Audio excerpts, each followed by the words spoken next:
Quand je repose à l'ombre du puissant, psaume 90, 1. L'ombre du puissant est une expression biblique. Elle nous surprend. Dieu nous ferait-il de l'ombre? Commençons par la remettre dans son contexte, à savoir le psaume 90. Quand je me tiens sous l'abri du Très-Haut et repose à l'ombre du puissant, je dis au Seigneur, mon refuge, mon rempart, mon Dieu, dont je suis sûr. Mise en parallèle avec les mots abri, refuge, rempart, elle prend un sens éminemment positif. Pour continuer une petite recherche de vocabulaire, nous en offre de nombreux exemples chez les prophètes, qui invitent les fidèles à mettre leur confiance en Dieu et en lui seul. Et l'image de l'ombre s'explique fort bien dans un pays de chaleur torride et de soleil intense. Isaïe, par exemple, parle de l'ombre d'un gros rocher dans un pays aride. Chapitre 32, verset 2. Qui ne la chercherait? Mais il y a plus.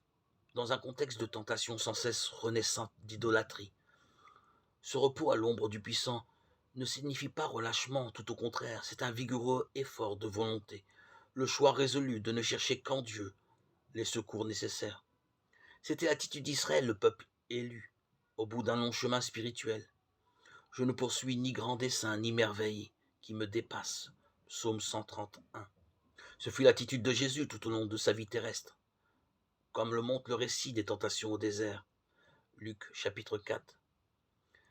L'évangéliste note la volonté affichée de Jésus de ne pas s'éloigner de la fidélité à son Père, malgré l'ingéniosité déployée par le tentateur pour l'en écarter.